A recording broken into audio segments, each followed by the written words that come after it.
TDP అధిష్టానం మిమ్మల్ని మళ్ళీ అభ్యర్థిగా నిలబెట్టడం అది మీ మీద ఉన్న గౌరవమా లేకుంటే ఎలా ఇది? కష్టపడి మా నాయకులు ముఖ్యంగా మా క్యాడరు కష్టపడి పనిచేశారు కాబట్టి ఆయన క్యాడర్ మీద నమ్మకంతో మా నాయకుల మీద నమ్మకంతో గతంలో దుర్గాప్రసాదరావు గారు ఎమ్మెల్యేగా ఉన్నప్పుడు ఆయన శిలాపలకాలు ఉంటాయి. తర్వాత నేను ఎమ్మెల్యేగా ఉన్నప్పుడు నా శిలాపలకాలు ఉంటాయి. సో వైనాట్ 175 అంటుంది కదా, అదే ధీమాతో వైనాడు పులివెందులు అంటున్నాం కదా మేము. గూడూరు నియోజకవర్గంలో పాసం సునీల్ బలం ఏంటి? పేదోడు వచ్చి మేము పనిచేస్తాం, దాని డౌట్ లేదు. కక్ష సాధింపు చర్య అనేది మేము చేసే సమస్య లేదు. అయితే ఒకటి, మా కార్యకర్తలను అక్రమంగా తప్పుడు కేసులు పెట్టి హింసించారు చూడండి, వాళ్ళనైతే వదిలే సమస్య లేదు. ఎవరు చెప్పినా వదలము. అంతకంత 3 చెరువుల నీళ్లు తాగిచ్చి వడ్డీ సహా ఇస్తాం వాళ్ళకి. సో గూడూరు నియోజకవర్గంలో మేజర్గా దుర్గరాజపట్నం పోర్టు, ఇక్కడ రైల్వే బ్రిడ్జ్, అది ఒక కళ. గూడూరు నియోజకవర్గం ఒక కళ అయిపోయింది. ఆ కళ ఈసారైనా నెరవేరుతుందా లేకుంటే కళగానే మిగిలిపోతుందా? ఈరోజు జగన్మోహన్ రెడ్డి గవర్నమెంట్లో ఎన్నో మసీదుల్ని మొత్తం కొలగొట్టారు. ముస్లిమ్స్ ఆత్మహత్య చేసుకునే విధంగా దారి తీసింది ఈ ప్రభుత్వం. మేము చేయం. మేము ఇప్పుడు మైనార్టీల సంక్షేమానికి కట్టుబడి ఉంటుంది తెలుగుదేశం పార్టీ. అది మాత్రం ఖచ్చితంగా చెప్పగలం.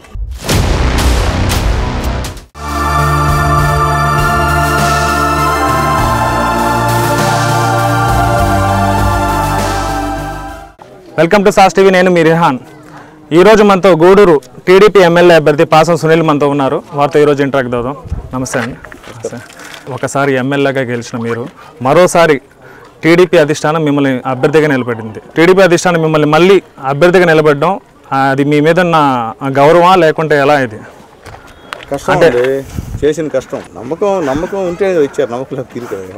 నమ్మకం ఉంది కాబట్టి ఇచ్చారు. కష్టపడి మా నాయకులు ముఖ్యంగా మా క్యాడరు కష్టపడి పనిచేశారు కాబట్టి ఆయన క్యాడర్ మీద నమ్మకంతో మా నాయకుల మీద నమ్మకంతో ఈరోజు నాకు తెలుగుదేశం పార్టీ టికెట్ మళ్ళీ ఇవ్వడం జరిగింది. ఆ నమ్మకాన్ని ఉమ్ము చేయకుండా కష్టపడి తిరిగి ఖచ్చితంగా గెలుపు దశలో ఉంటామని చెప్పి నమ్మకం అయితే ఉంది నాకు. ఓవరాల్గా వైసీపీ ఏమంటుందంటే మొత్తం మేము అభివృద్ధి చేస్తున్నాం, సంక్షేమ పథకాలతో పాటు అభివృద్ధి కూడా జరిగిందని అంటున్నారు. మరి టీడీపీ గవర్నమెంట్ మాత్రం ఇక్కడ కూడా అభివృద్ధి జరగలేదు అని అంటున్నారు. ఏది కరెక్ట్ అంటారు? లైట్ కదా లోకేష్ బాబు లైట్. ఈ రోడ్డు కదా సిమెంట్ రోడ్డు, ఆడా cement road, Chandrababu Naidu cement road మేము చేసిన అభివృద్ధి. ఓకే, వైసీపీ నాయకులు ధైర్యంగా గుండె మీద చేసుకొని ఈ రోడ్డు మేము వేసాం, ఈ లైట్లు మేము వేసాం, ఈ కాలువ మేము కట్టించాం, ఈ అంగన్వాడీ భవనం మేము కట్టించాం, ఈ స్కూల్ బిల్డింగ్ మేము కట్టించాం, ఈ ప్రహరీ గోడ మేము కట్టించాం. ఒకసారి చెప్పండి తెలిసిపోతుంది. వాళ్ళు చెప్తే మీరు చూస్తున్నారు కదా, ఇది చిన్న పంచాయతీ ఎస్టీ కాలనీ. ఈ ఎస్టీ కాలనీ సిమెంట్ రోడ్డు పడ్డాయంటే చంద్రబాబు నాయుడు గారి పుణ్యం. ఇదే అభివృద్ధి. లైట్ ఈరోజు ఆరిపోయిన లైట్గా ఇచ్చే గతిలో కూడా లేరు. ఓవరాల్గా వైసీపీ గవర్నమెంట్ అయితే చేయలేదంటారు. నేను చెప్పేది కాదండి, మీకు తెలీదా? మీకు చూడండి, ఏ గ్రామంలో చూడండి మా శిలాపలకాలే. గతంలో దుర్గాప్రసాదరావు గారు ఎమ్మెల్యేగా ఉన్నప్పుడు ఆయన శిలాపలకాలు ఉంటాయి. తర్వాత నేను ఎమ్మెల్యేగా ఉన్నప్పుడు నా శిలాపలకాలు ఉంటాయి తప్ప వేరే వాడి శిలాపలక కనిపి. సో వైనాట్ 175 అంటుంది కదా, అదే ధీమాతో వైనాడు పులివెందులు అంటున్నాం కదా మేము. వైనాడు పులివెందుల రెడీ మేము లేదు కదా. నా బీసీ, నా ఎస్టీ, నా మైనారిటీ అంటున్న వైసీపీ అంటుంటే టీడీపీ కూడా సేమ్ అదే, వాళ్ళందరూ కూడా మా వైపే ఉన్నారని అంటున్నారు. ఏది నమ్మాలి? తెలుగుదేశం పార్టీ పుట్టిందే ఎస్సీ ఎస్టీ బీసీ మైనార్టీల కోసం పుట్టిన పార్టీ తెలుగుదేశం పార్టీ. ఇది దానికోసం పుట్ల వీళ్ళు అధికారాన్ని పంచుకునేదానికి, గ్రావెల్ దోచుకునేదానికి, సిలికా దోచుకునేదానికి, ఇసుక దోచుకునేదానికి, అసైన్మెంట్ భూములు తినేదానికి, అర్థమైందా, దొంగ కేసులు పెట్టేదానికి, హత్యా రాజకీయాలు చేసేదానికి, చిన్నాయిని చంపేదానికి, చెల్లెలను తరివేసేదానికి, అమ్మను తరివేసేదానికి పుట్టిన పార్టీ ఈ పార్టీ. వీళ్ళకి మాకు చాలా తేడా ఉంది. కాబట్టి ఈరోజు కూడా మైనార్టీలు కానివ్వండి, ఎస్టీలు కానివ్వండి, బీసీలు కానివ్వండి, తెలుగుదేశం పార్టీకి అండగా వెన్నెముగా ఉన్నారు. ఈరోజు ఈ 3 కులాలు, ముస్లిమ్స్, బీసీలు, ఎస్సీలు, ఎస్టీలు అందరూ కూడా. మీరు ఇందాక రోడ్ల గురించి అన్నారు. మేము వచ్చేటప్పుడు కూడా చూసామని ఈ గ్రామంలో.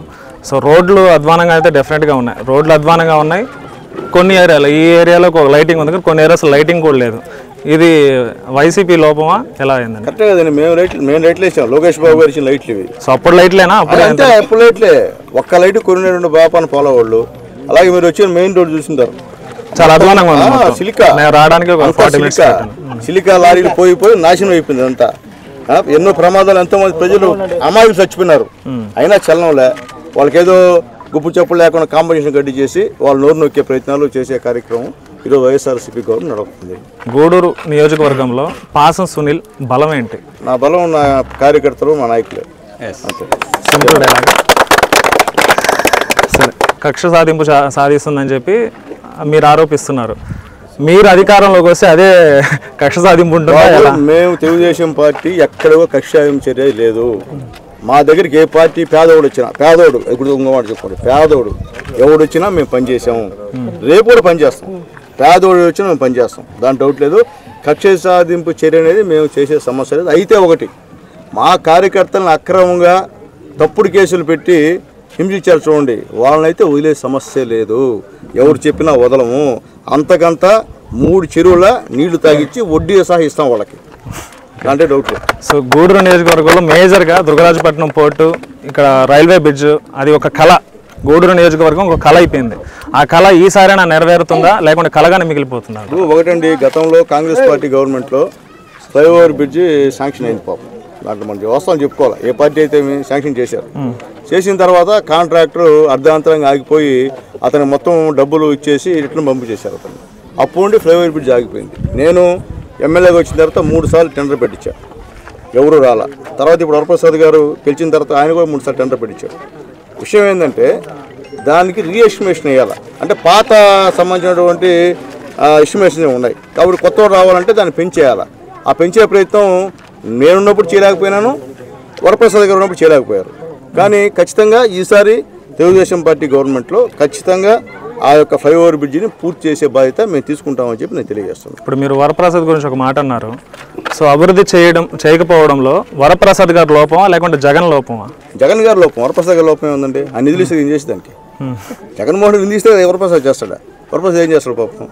ఆయన ఏం చేయని పరిస్థితి, నిస్సహాయుడు. సో జగన్ గారి లోపం అంటారు. డబ్బులు ఇవ్వదు గవర్నమెంట్ ఇవ్వదు, ఎమ్మెల్యే నేను గెలిచి ఏం చేస్తాను? సో ఎమ్మెల్యే మీద కూడా కొన్ని విమర్శలు అయితే ఉన్నాయి కదా, అవి కరెక్ట్ కాదంటారు మీ వర్షంలో?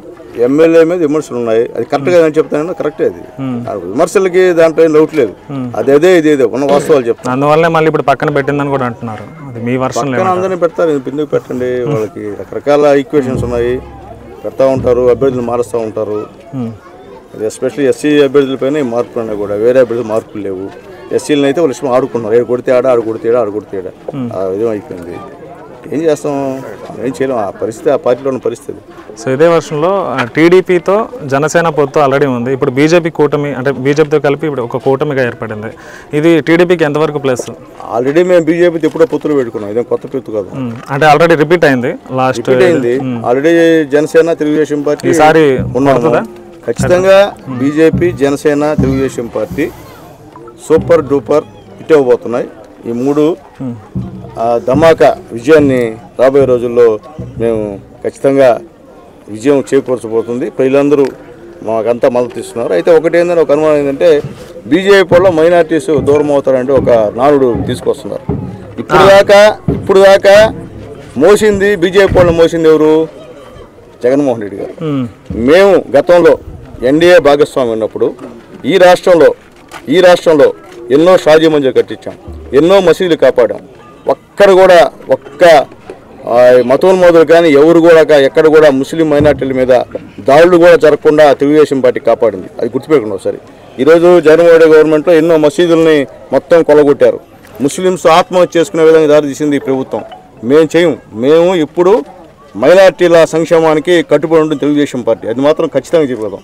ఎవరితో పొత్తున్నా మాకు ఈ రాష్ట్రంలో మాకు మైనార్టీలు ముఖ్యం, మేము మైనార్టీతో ఉంటాము, దాంట్లో డౌట్ లేదు. నా పర్సనల్ 2 క్వశ్చన్స్ ఉన్నాయన్న.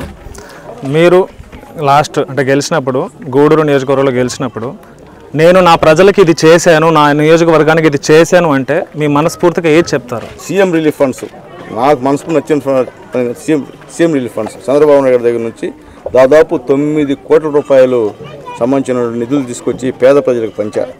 ఈ పంచాయతీలో ఒక నాయకుడికి కూడా లివర్ ప్లాంటేషన్ జరిగితే దాదాపు 9 లక్షల రూపాయలు తీసుకొచ్చా. నాకు అది తృప్తి. పేదవాడికి ఆరోగ్యం బాగాలేనప్పుడు నేను బాబు గారి దగ్గరికి వెళ్ళి వాళ్ళకి ఆరోగ్యం నయమయ్యేటట్టుగా, అలాగే బిల్స్ వాళ్ళకైనా బిల్స్లో 3/4 భాగం నేను డబ్బులు ఇప్పించా. అది నా తృప్తి. అంతకన్నా ఇంకోటి తృప్తి లేదు. మీరు ఎమ్మెల్యేగా గెలిచారు అంటే మీ ఇల్లు కూడా చూసాం మేము, ఇప్పటికీ అక్కడే ఉంటున్నారు. సో ఒక ఎమ్మెల్యేగా గెలిచిన వ్యక్తి ఉండే హోదా వేరు, మీరు మాత్రం అక్కడే ఉంటున్నారు. ఏంది ఆ సీక్రెట్ ఏంటి? అయ్యా నేను లోకలు, నేను ఇక్కడ పుట్టినోడిని, ఇక్కడ పెరిగినోడిని, ఆడనే ఉంటా, రేపు గెలిచిన ఆడనే ఉంటా, ఓడిపోయిన ఆడనే ఉంటా. ఆవిడ ఖాళీ చేసే సమస్య నెల్లూరు ఇల్లు ఉంది నాకు, అయినప్పటికీ ఎన్నే ఉంటా. సో అక్కడ ఉంటేనే మీకు బాగుంటుందా? ప్రశాంతంగా ఉంటుంది అక్కడ. ఓకే.